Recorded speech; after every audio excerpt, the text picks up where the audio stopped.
my investments on autopilot. I still actively train. Like if you're not this type of person, then you just buy the S&P 500 and you just every check you get some money allocated towards that, right?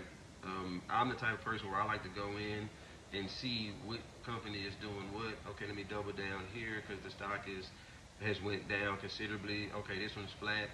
I'll go ahead and add more. Okay, this one's went up a tick. I'll still add into it because I want to still add some overall position, especially if it pays dividends. But just overall, I get to manage it how I want to. I'm an active investor. I am a passive investor because I don't have to invest. Not I don't have to watch my investments every day. I'm not watching grass grow or paint dry with my investments, right? I can set it and forget it. I just come back to it every time I get paid. Let's go buy some silver. Let's put some money in my savings. Let's put some money in my portfolio. If I want to, if I got a little bit of capital that I don't need, let's put it in there, lock it up for 30 days or however long if I need to, whatever the case may be, right?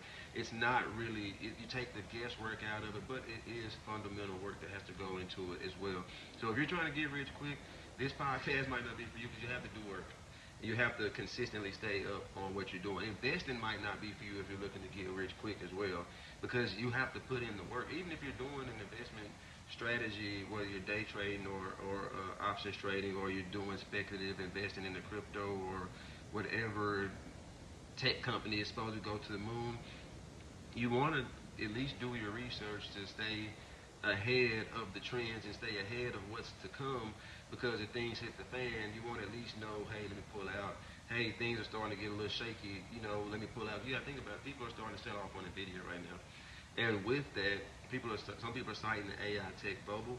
Some people are saying that, man, are these companies overvalued in terms of earnings and things like that. Let me shave some of my positions. Some people are selling full positions. Some people are just shaving it down, collecting their capital because of course markets are going down, and it's if things don't go up forever, right? So you still want to take a proactive approach to your high risk, high reward gambling style, so you can just kind of stay in the know and you can help yourself out to make sure that you're not, you know, riding any trains that are going off the tracks, right?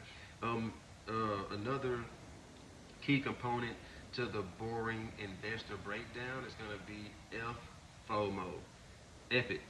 FOMO. I don't care about missing out on any trends. I'm not, just because something is hyped up, just because something is supposed to go to the moon, just because everyone is doing it, doesn't mean that I have to do it. I don't care what everyone else is doing. I know what I'm doing. I know what works for me.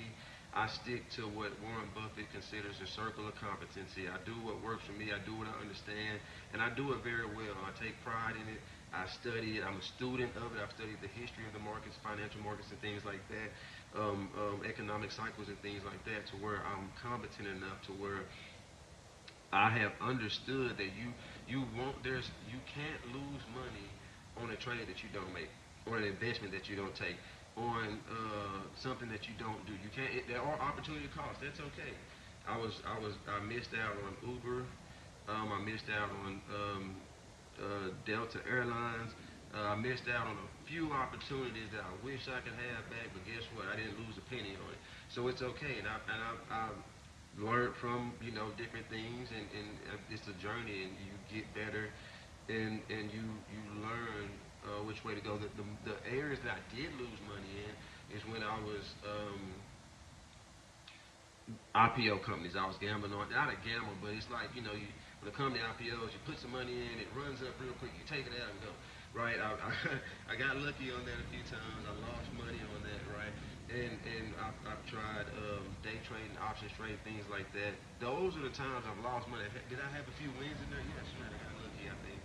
But then I took a lot more losses in that regards. As far as the things that I do now, my core investment strategies, my core investment thesis, my core investment principles, I haven't taken any losses with it. It's been gains slow and steadily over time, and it's worked, and it still works. Um, Another component to the boring investor breakdown is going to be understanding markets, understanding capital markets, understanding debt markets, understanding global markets, understanding geopolitical factors that impact the markets, understanding different things that build up, like the microeconomics, the macroeconomics, supply chain, different areas, because this impacts us on a day-to-day basis. Why do you think that you don't get free delivery on certain things on Amazon no more? You got to spend a certain amount, to get free delivery on certain things, or prices of goods and services are going up and things like that. Like this, it's a structure.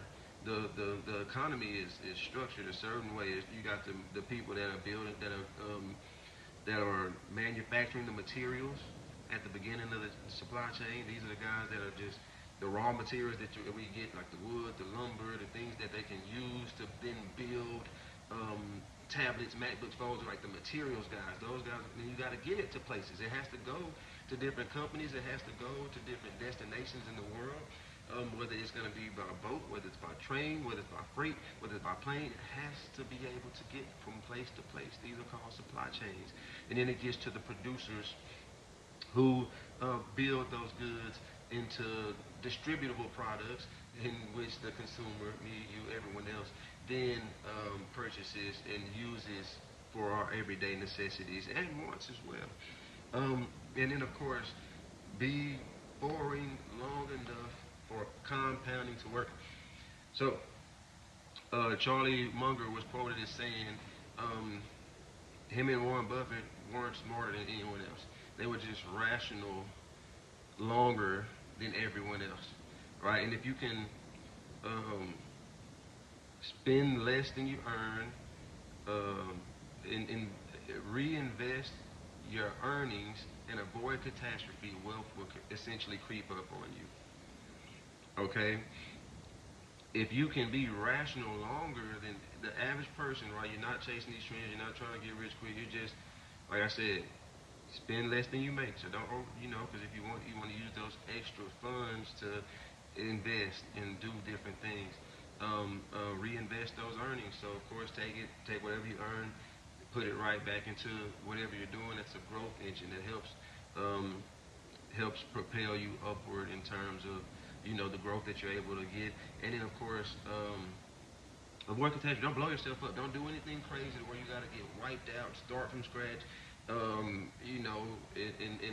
now you're out of the game. And of course, if you're out of the game, time is no longer working with you because you're not compounding. As we said, compounding does its best work over time. Warren Buffett had $1 billion to his name at the age of 60. 99, he's 90 now, so 99, he's been investing since he was 11. 99% of his wealth came after the age of 60. He's worth over $300 billion right now. Well, Berkshire has 300 billion. He's about around 100, 200 billion, a billion, I'm sorry, and he's giving away a considerable amount. The thing is, the compounding machine, the engine that is compounding, took off after the last 30 years, which 99% of his wealth came in, is when the compounding engine really moved in his favor. He's been investing since he was 11 and hasn't stopped. So you got to think about all of the swings and all of the things that you're able to endure with that amount of time in the game. And no matter what, the U.S. economy, from what I've studied, the people that I told you that I look up to and take advice from in the investing field, the American economy, the American business, strong businesses always bounce back. The economy always bounce back. Strong businesses get better during downturns. They swallow up the people that aren't strong and aren't solvent. And of course, whenever people fail, some people swoop in and gather up their assets, like when certain banks collapsed, and of course, J.P. Morgan Chase came in, but basically bought all their assets on their balance sheet at a discount, and then of course were able to exponentially grow their company as a whole and add to what they're doing. So this is the boring investor breakdown. This is what you can expect. Again, I'm your host, Doc Market J. I'm here to say today, bring you some news you can use. And until next time, peace.